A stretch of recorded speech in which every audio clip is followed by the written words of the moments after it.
And for today's video, we have a little different setup for today. No, we're not in a different room. I just kind of flipped the script here. Honestly, I am very excited because I have some good updates for you. So before we get into today's video about how to establish your credit score, right here, I'm gonna go over just a little bit of an update on my property here and why you have only seen one room of my house. Let's talk about it. When I went to Miami earlier this year, I came back in March and my pool was supposed to be done by St. Patrick's Day, March 17th. No, not in the following year. We're talking March 17th, this year. I'm so dumb. Anyways, so the pool was not done on March 17th, and I was like, okay, well, you know, I'm being all optimistic because that's typically what I do. And then April hit, and there was like nothing happening. I'm like, what? Huh? Like, excuse me? And then May hits, and then like I'm crying almost. Like, oh, after all these delays and getting permits, you know, with the city, I was finally able to get my pool done, and I'm very excited. You will not be able to see it today. I promise you, though, in the next couple of weeks, you will. The furniture that I have been ordering non-stop online finally put up. I have like just the bar stools because all you do is pop them in. I'm so lazy. Then at that point, I will be able to show you the entire property. So please bear with me. So with all that being said, we're going to talk about establishing a credit score today. Before we begin, if you could please just like and subscribe. Also comment below on video topics you want me to discuss in the future. That would be very helpful. Enjoy the show. Now, the first way to establish a credit score is to become an authorized user on a family member's credit card. Let's talk about it. Now, in this method, you're going to have your family member's credit card linked to you, and it's going to reflect on a credit score that you're trying to build. So, for example, if you have that person who is paying their credit on time and they're doing so well with that credit card, I mean, girl, they're using it and then they're paying it. If you are an authorized user on that family member's same credit card where they're making the payments on time and it's looking good, that history is going to start building on a new score for you. Now, for me, this is how I was able to build up my credit. I wanted to buy a condo back in 2017, and at the time, the only reason why I couldn't is because my credit wasn't established. So what I had to do is I talked to my grandma. Thank you, Grandma. I love you. She was able to have me become an authorized user on one of her Capital One credit cards. She honestly never used the credit card, but because she knew I needed help, she started paying stuff with the credit card and making the payments on time. So for about 6 months, I started seeing a credit score of like 550. Then it went to 600. Then it went to almost 680. And I was like, whoa, what's going on here? I was able to buy the condo that I really wanted in the location I really desired in my hometown of San Diego. And it took almost a good year and a half to get it to the point that I wanted it to be. But after she was able to let me be an authorized user, I was able to qualify for my own credit card. And then that was able to help me build up my credit even more. So again, if you have a family member who's willing to let you be an authorized user, take that opportunity. But please, bro, let me tell you something. Hold on. If your family member doesn't have a good history with their credit card payments and they're not paying them on time, don't become an authorized user. You only want to become an authorized user on somebody else's credit card if they are good for it. Like they're like the money's good for it. No, the credit good for it. Is it good for it?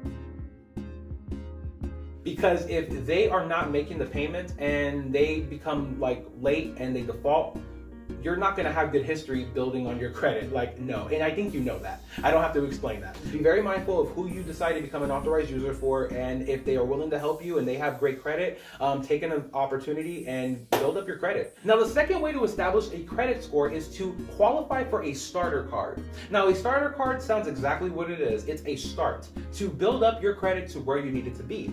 Now, especially if you have no credit set up, this will be a very helpful way to get your credit going. Maybe you don't have that opportunity like I had with a authorized user and you can, be an authorized user on somebody else's account. Maybe you don't have that option.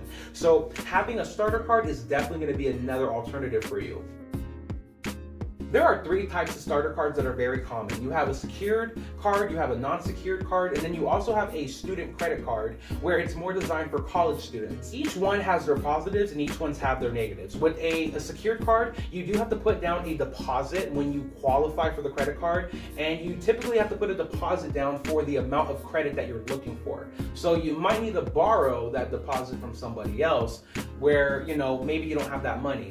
In that scenario, though, you have a lower interest rate on that credit card in most cases with a secured card. Because you put that deposit down, you should qualify for a lower interest rate with that secured card. So there is an advantage and there's also a disadvantage. Advantage is you might have a lower interest rate. Disadvantage, of course, is you have to put a deposit down. You may get the deposit down on the secured card once it's paid back, the credit amount, or you pay off your card in full, but you may not get your deposit. So you've got to be careful on the secured card you get. And when you put that deposit down, before you do all that, ask if you can get that money back once you pay off the credit card.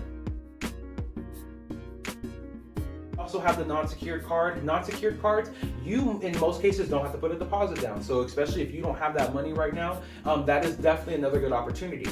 Here is a big catch with non-secured cards. I don't know if all of them are like this, but most of the ones that I've seen, you will have a high interest rate, Honey. because of course you're not putting anything like, you know, any skin in the game, I should say. So yeah, like they're gonna like go up on that interest rate. They're not playing. Okay. Especially if you're young, they love to mess with us on those rates. I'm telling you. Like they look at us 25 and below, like yeah, we're gonna just kill you with the interest rate because, you know, we feel like it. But it's okay, it's okay. So, you know, at the end of the day, they have the non-secured cards, but those rates will be a lot higher. Really quick with the college credit card, the student one. That one is not guaranteed to all college students. So you still gotta be able to qualify for it. So try to qualify and see if you can get it, but it's not guaranteed to all college students. So with one of these cards, if you can qualify for them, it will help you establish your credit. You just want to read the fine print on what you are signing, and when you get approved for that credit card, what you signed yourself up for, whether it's a secured, non-secured, or it's a student credit card. But at the end of the day, if you are making those payments and you're doing your due diligence, this is going to be so helpful for building up that credit that you need to establish. And it's very important to start doing this now, getting a starter card while you can, especially if you're 18, 19, and you don't even plan to get a house until you're like 24, 25. Maybe you want to do it before you're 30. If you are, you know, 19, 20, 21, 22, whenever, okay, whenever, girl, and you have 2-3 years planned out to buy a house, get that card now. Because if your credit is like shoddy, I'm gonna say shoddy, if it's shoddy, then you definitely want to start building it up now, hottie. Because if your credit is just like that, and you still have like years ahead to get that house, start now, because by the time you are ready to buy a house in a couple of years, your credit score is going to be looking real Clean. We look like, hey. If people knew your credit score, they would want to marry you, they would want to date you, okay? Like, trust me, credit is very valuable here in these streets.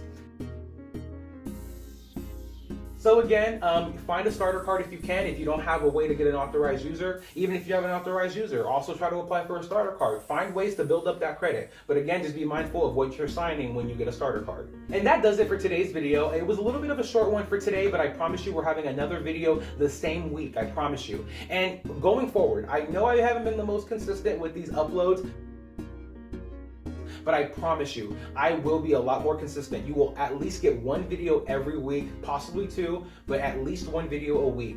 I am everywhere, if you have not noticed. I live here in Palm Springs, but I work mainly in San Diego, also Orange County, for my real estate business. Then I also visit family, and I, you know, have other ventures on the side. So I'm very ambitious, if you cannot tell.